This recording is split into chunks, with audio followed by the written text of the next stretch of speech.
Your name is Mimi? Mimi Wolford. Ah, and you're the curator today? I am, and I'm very proud to work with Madame Sila, who's the person owning this whole collection. Really? One person owns all this? Yes. Oh, man. That's quite a bit. And she's 81 years old. That's a secret. Uh-huh. And one of the first industrialists and feminine industrialists in Ivory Coast. Uh-huh. And so we're in the embassy then, right? This is the main public embassy, right? She is so well thought of that the embassy turned over this space to her to help promote her culture and the culture of West Africa.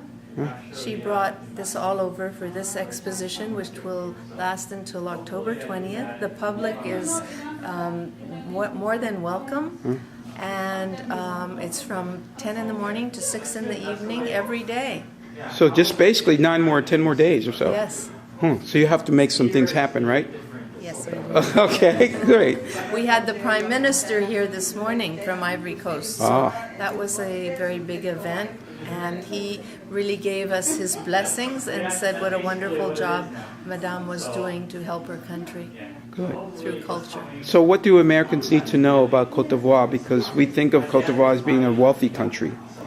It is a wealthy country, and let me turn you over to this Côte d'Ivoirienne. Côte d'Ivoire is a wealthy country, relatively wealthy country in African, terms, but also has a rich culture. What comes across, speaking of Côte d'Ivoire, has been the cacao, the coffee. Côte d'Ivoire is the single largest producer of cacao, which turns to chocolate. And that's what we're known for. But we have a rich culture, 67 different tribes with different symbols, as you can see here throughout the room. Every corner is represented by a mask or a statue.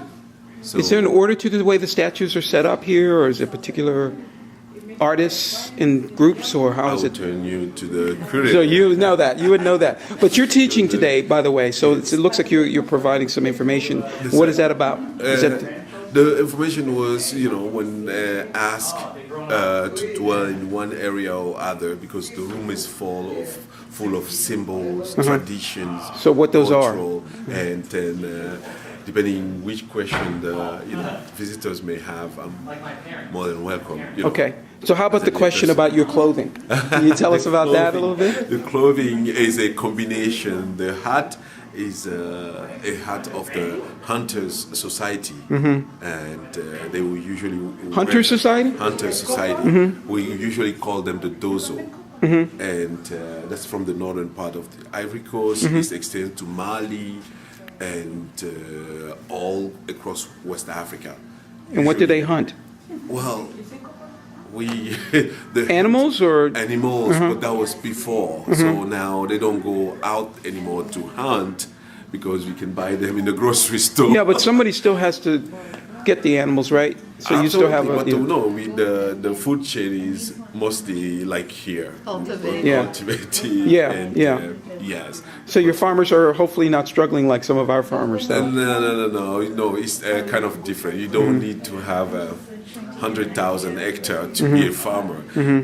Farming is usually, I would say, it's almost every families in the rural area is farming. Ivory Coast is to 90%, 60 to 70%, to be sure, farming.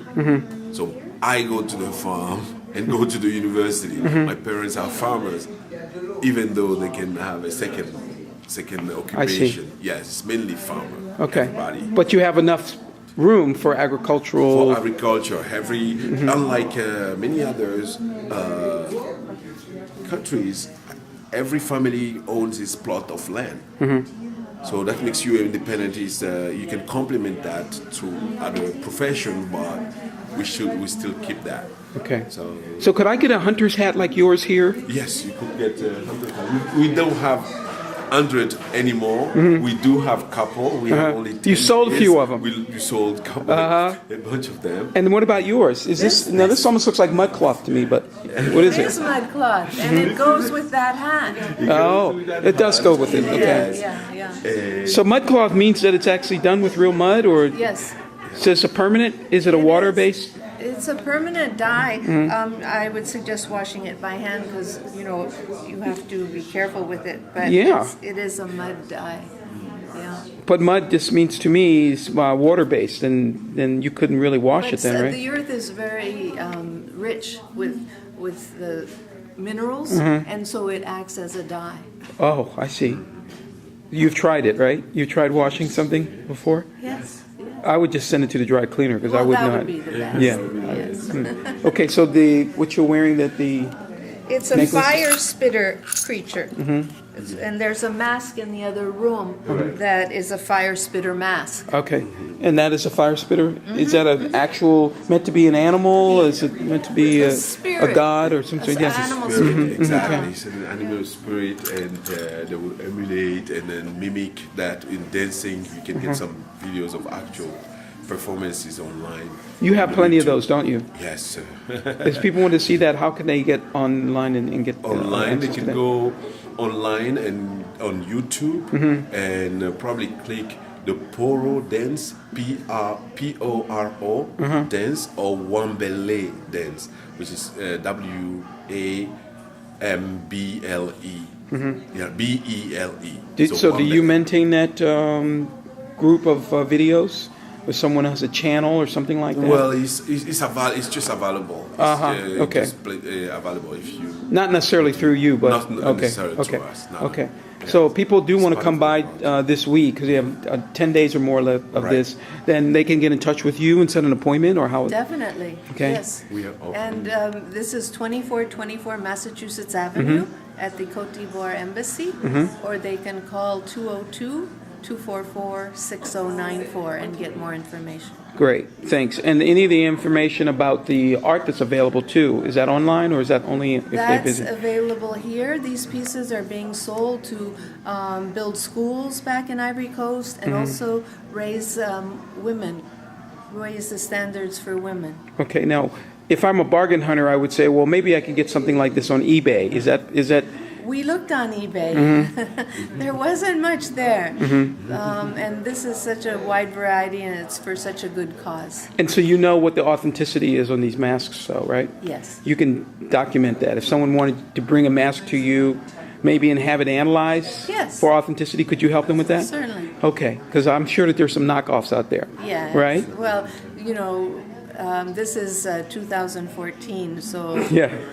yes, there are a lot of. There's a lot of creativity going on out Yeah, there yeah. in the world. So, But that doesn't lessen the beauty of the pieces, I don't think, because a sculptor made them, and a sculptor puts their own spirit into the pieces, and whether they're new or old, they're still fantastic. I'd love to have that on my wall, for instance. Right. It's a gorgeous piece. is there anything else like that, though? I mean, when you make something like this, one of a kind, and they say, you know, you broke the mold, so to speak, is it possible that you will see other things like This this? is in a tradition of these types of masks, yeah.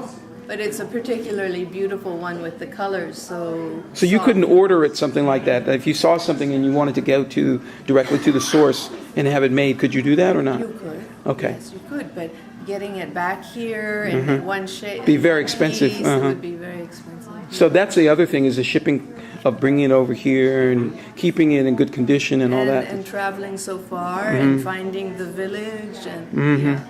Who goes over to do that? Whose job is that? Madame, Well, no, my it's husband husband that- collected Oh, there 50 she is. years. Oh. 50 years collection. So I don't want to emulate that. Yeah, I that's, think that's a tough act to follow, right? It's a huge bargain to have all those pieces in one room. So Madame actually goes to the village and actually talks to the people about it. Absolutely. Commission special work to her liking, and she's very, she has a.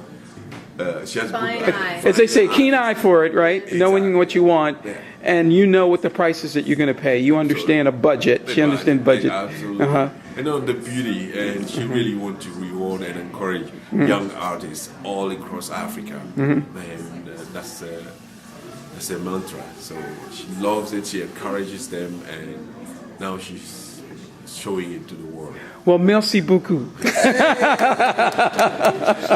She's taken this show to Shanghai, to Korea, to Mexico, and she's hoping to go to Colombia next. Okay, well, obviously this is going to be a traveling road show, but maybe we'll sell some here, right? Hopefully. Okay, all right. Au revoir for now. Thank you.